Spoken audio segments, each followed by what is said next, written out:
आप सभी को मेरा नमस्कार।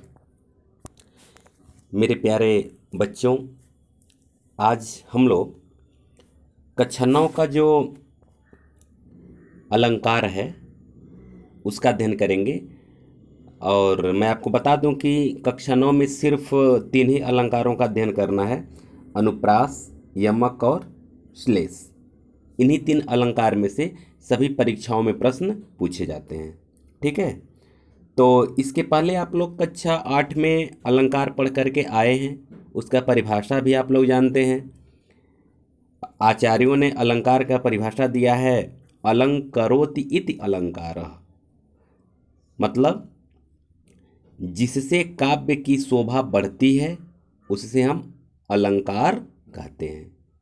यानी जिस चीज़ से काव्य की शोभा बढ़ती है उसे अलंकार कहते हैं। और वैसे अलंकार का मूल अर्थ होता है किसी चीज़ को सजाना, किसी वस्तु को सजाना। तो इसके पहले आप पढ़ कर आए हैं कि अलंकार 2 प्रकार के होते हैं, शब्दालंकार और अर्थालंकार। लेकिन मैं आपकी जानकारी के लिए बता दूं कि अलंकार 3 प्रकार के होते हैं: शब्दालंकार, अर्थालंकार और उभयालंकार होता है, जो कि आपके इस कक्षाओं में नहीं, उच्च कक्षाओं में पढ़ाए जाएंगे। जहाँ शब्द के माध्यम से काव्य की शोभा उत्पन्न होती है वहाँ शब्दालंकार होता है। जहाँ अर्थ के द्वारा काव्य की शोभा बढ़ती है वहाँ अर्थालंकार होता है। और जहाँ शब्द और अर्थ दोनों के द्वारा काव्य की शोभा बढ़ती है उसको उभयालंकार कहते हैं। तो ये तो रहा अलंकार के प्रकार। अब शब्दालंकार में कई भेद होते हैं, जिसमें अनुप्रास, यमक और श्लेष इस शब्दालंकार के ही भेद हैं। और मूल भेद इतने ही होते हैं, बाकी और भी भेद होते हैं लेकिन मूलतः इतने ही होते हैं। और आपके क्लास के लिए केवल यह 3 ही महत्वपूर्ण है, इसलिए मैं इन 3 का ही अध्ययन करा रहा हूँ। यहाँ सबसे ऊपर देखिए, यहाँ लिख भी दिया है कि शब्दालंकार में अनुप्रास, यमक और श्लेष मुख्य हैं। पाठ्यक्रमानुसार इनका परिचय यहाँ दिया जा रहा है। पाठ्यक्रमानुसार मतलब आपके पाठ्यक्रम में इतना ही है और इसलिए इसका परिचय यहाँ दिया जा रहा है। अनुप्रास अलंकार देखिए, अनुप्रास अलंकार किसे कहते हैं? हालांकि इसके पहले आप पढ़ करके आए हैं लेकिन फिर भी यहाँ इसका रिवीजन हो जा रहा है। जहाँ व्यंजन वर्णों की आवृत्ति होती है वहाँ अनुप्रास अलंकार होता है। व्यंजन वर्ण जहाँ बार बार आते हैं, यहाँ वर्णों की आवृत्ति जहाँ बार बार होती है वहाँ अनुप्रास अलंकार होता है। जैसे ये जो एक लाइन का उदाहरण है, तरन तनुजा तट तमाल तरुवर बहुछाए। आप यहाँ देखिए, यहाँ तो वर्ण की आवृत्ति बार बार हो रही है, इसलिए यहाँ अनुप्रास अलंकार होता है। इसके अलावा कुछ बच्चे ऐसे भी मनगढ़ंत शब्द बोल देते हैं, जैसे चंदू के चाची ने चांदी के चम्मच से चटनी चटाया। तो ये सब एग्जाम्पल सही नहीं है, इसलिए एग्जाम्पल वही लिखना चाहिए जो सही हो। मतलब ये कि जो काव्यात्मक हो, जो कविता की पंक्तियाँ हों, यदि आप उसे एग्जाम्पल के रूप में लिखेंगे तो बेहतर होगा। बात समझ में आ गई? आगे देखिए, यमक अलंकार। यमक अलंकार किसे कहते हैं? जहां पर एक ही शब्द की अनेक बार यानी भिन्न अर्थों में आवृत्ति हो वहां पर यमक अलंकार होता है। जहां पर एक ही शब्द की अनेक बार भिन्न अर्थों में आवृत्ति हो वहां पर यमक अलंकार होता है। ये शायद आपको थोड़ा सा अटपटा लग रहा होगा, इसका उदाहरण, इसका परिभाषा याद करने में। मैं आपको बता दे रहा हूँ, ऐसे अभी आप इसको बोल सकते हैं या लिख सकते हैं। जहां एक ही शब्द की आवृत्ति एक से अधिक बार हो किंतु उसका अर्थ अलग अलग हो उसे यमक अलंकार कहते हैं। ये शायद आपके समझ में आ रहा होगा। जहां एक ही शब्द, वर्ण नहीं बोलेंगे, वर्ण की आवृत्ति हो जाएगी तो आपका अनुप्रास अलंकार हो जाएगा। मैं शब्द बोल रहा हूँ, शब्द और वर्ण में आपको अंतर होना चाहिए। वर्ण माने अक्षर, ठीक है? मैं बोल रहा हूं शब्द, जहां एक ही शब्द एक से अधिक बार आवे किंतु उसका अर्थ भिन्न भिन्न हो, वहां यमक अलंकार होता है। ये इसका परिभाषा हुआ। उदाहरण देखिए, केकी रौकी नुपुर ध्वनि सुन, जगती जगती की भूख प्यास। अब यहां देखिए, यहां जगती और जगती दो बार दिया गया है। यहां देखिए, जगती और जगती दो बार दिया गया है ना, जगती जगती। तो इस उदाहरण में जो पहली बार जो जगती का अर्थ हुआ है, इसका अर्थ होता है जगाना यानी जागृत होना, और दूसरी जगती का अर्थ होता है पृथ्वी। ठीक है ना। तो इसलिए यहां क्या हो गया, यमक अलंकार हो गया। बात समझ में आ गया? शायद आपको समझ में आ गया होगा मैं क्या बताना चाह रहा हूं, कि जहां एक ही शब्द, यहां देखिए अलग अलग शब्द आया है ना, तो पहले जगती का अर्थ है जगाना, ठीक है ना, यानी जागना, और दूसरे जगती का अर्थ है पृथ्वी, इसलिए यहां यमक अलंकार हुआ। दूसरा भी उदाहरण यहां दिया हुआ है,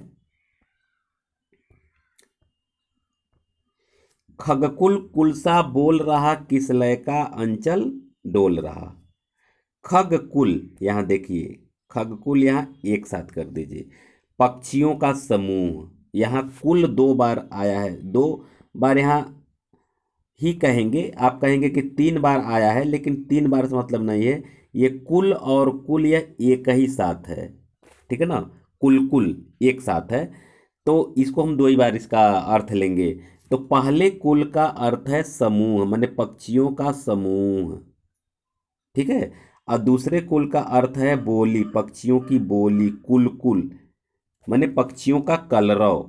तो पहले कुल का अर्थ है समूह, और दूसरे कुल या कुल कुल का अर्थ है उसकी बोली, पक्षियों का कलरव, इसलिए यहां क्या हो गया, यमक अलंकार हो गया। बात समझ में आ गई? हालांकि इसके पहले आप और भी उदाहरण पढ़ करके आए होंगे, जो बहुत चर्चित उदाहरण है, कनक कनकते सौगुनी, मादकता अधिकाय, या खाए बौराए जग, वा पाए बौराए।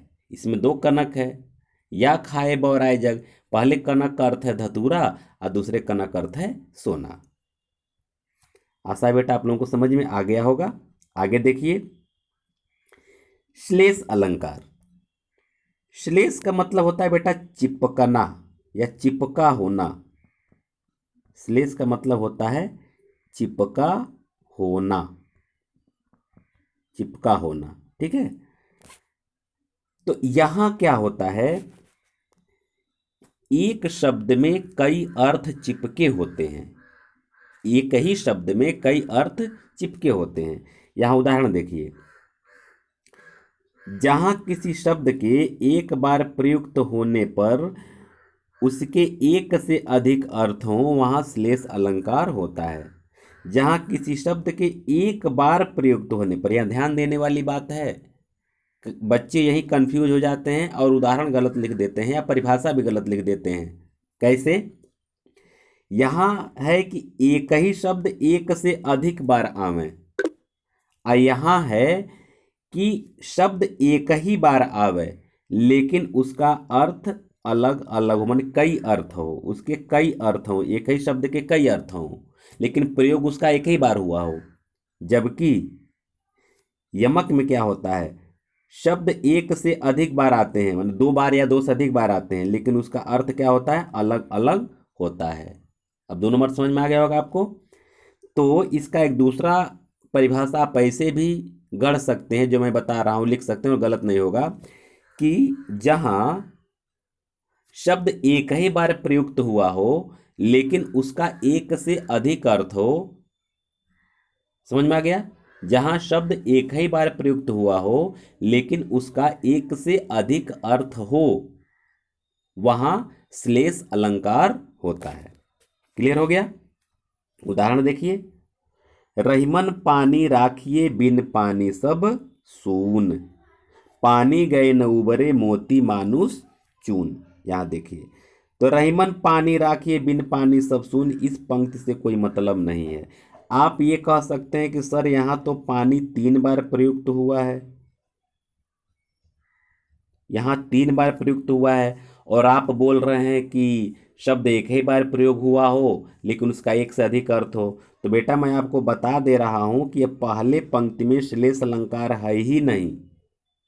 आप चाहें तो उस पंक्ति को हटा सकते हैं, उदाहरण में केवल नीचे की पंक्ति ही लिख सकते हैं कि पानी गए न उबरे मोती मानुष चून, क्योंकि यहाँ ऊपर का जो पानी है, दोनों पानी का एक ही, पानी माने जल, यानी पानी या जल, तो दोनों का अर्थ जल ही है, इसका अलग अलग अर्थ नहीं है। लेकिन नीचे का ये जो पानी है, इस पानी का 3 अर्थ है, मोती के लिए दूसरा है, मानुष के लिए दूसरा है, और चून चूना के लिए दूसरा है। माने इसके एक पानी का 3 अर्थ है। अब देखिए कैसे, मोती के लिए चमक के अर्थ में प्रयोग होगा, मने मोती की चमक, मने मोती की पानी बहुत अच्छी है, अर्थात मोती की चमक बहुत अच्छी है। क्लियर। दूसरा मानुष, मनुष्य के लिए प्रतिष्ठा, मान, मर्यादा, इज्जत के लिए इसका प्रयोग होता है। जैसे कहते हैं कि उस व्यक्ति का पानी उतर गया, या उस व्यक्ति का पानी चला गया, मतलब एक उस व्यक्ति का प्रतिष्ठा खत्म हो गया, उस व्यक्ति का इज्जत खत्म हो गया। और जो तीसरे पानी के लिए, जो चूना के लिए जो प्रयोग होगा, तो उस पानी का अर्थ होगा जल, यानी कि वही पानी जल। तो चूना के लिए जल, मतलब बिना जल के चूना का कोई महत्व नहीं है, कि जब तक वो जल में चूना घुलेगा नहीं तो उसका कोई उपयोग नहीं किया जा सकता है। तो इसलिए चमक, प्रतिष्ठा और जल, ये 3 अर्थ हुआ, इसलिए यहाँ क्या हुआ, श्लेष अलंकार हुआ। बात समझ में आ गई। अगला एग्जाम्पल एक और दिया हुआ है यहाँ उदाहरण, कि गुनते लेत रहीम जन सलिल कूपते काढ़ी, कूपों से कछ होत है मन काहू को बाढ़ी। यहाँ गुण दिया है, गुण का मतलब 2 अर्थ होता है। एक गुण का मतलब होता है गुण, और दूसरे गुण का अर्थ होता है रस्सी। तो यहाँ गुण का प्रयोग एक ही बार हुआ है, लेकिन यहाँ अर्थ इसका 2 हो रहा है। गुण का मतलब होता है सलिल, यानी होता है जल, कूप माने कुआं, यानी गुण से कुएं के द्वारा जल को निकाला जाता है। तो रहीमदास जी कहते हैं कि अगर गुण यानी रस्सी से कुएं से जल निकाल लिया जाता है या निकाला जा सकता है, तो कूपों से कहूँ होता है मन काहू को बाढ़। तो यानी कुएं से भी गहरा किसी व्यक्ति का मन हो सकता है, अर्थात दूसरे गुण का मतलब हुआ हम अपने गुण के द्वारा हम किसी के मन की थाह ले सकते हैं, या किसी के हृदय को परिवर्तित कर सकते हैं, या किसी के हृदय में अपना स्थान बना सकते हैं, या किसी के हृदय की बात को जान सकते हैं गुण के द्वारा। तो इसलिए यहाँ 2 अर्थ हुआ, एक गुण का अर्थ होता है रस्सी, और दूसरे गुण का अर्थ होता है गुण। क्लियर हो गया, इसलिए यहाँ श्लेष अलंकार हुआ। बात समझ में आ गया। आशा है कि आपको अच्छे ढंग से समझ में आ गया होगा। ठीक है, तो इस तरह से कहीं कोई अगर दिक्कत आपको हो तो आप पूछ सकते हैं, क्योंकि बस इससे ज़्यादा आपको कुछ पढ़ना ही नहीं कक्षा 9th के लिए। बस इसी तीनों को खूब बढ़िया से तैयार कर लीजिए, चाहे क्वार्टरली एग्जाम हो, हाफ ईयरली हो, या फिर एनुअल हो, तीनों एग्जाम में इन्हीं में से प्रश्न आते हैं, और वो 2 नंबर के प्रश्न आते हैं, या कभी कभी 4 नंबर के भी आ जाते हैं पेपर के हिसाब से। तो आशा है कि वीडियो आप लोगों को काफ़ी अच्छा लगा होगा। अगर कहीं कोई दिक्कत हो रही हो तो आप कमेंट करके कमेंट कर दीजिए, क्योंकि आपका कमेंट बहुत ज़्यादा आ रहा है, और मैं हर एक कमेंट का जवाब भी दे रहा हूँ। और मैं चाहता हूँ कि आप कमेंट करें, और कोई कमी भी अगर आपको दिखे तो आप सुधार के लिए हमें कहें, आपके सुझाव हमें आमंत्रित हैं। ठीक है, वीडियो को अधिक से अधिक शेयर करें, लाइक करें, सब्सक्राइब करें। बहुत बहुत धन्यवाद।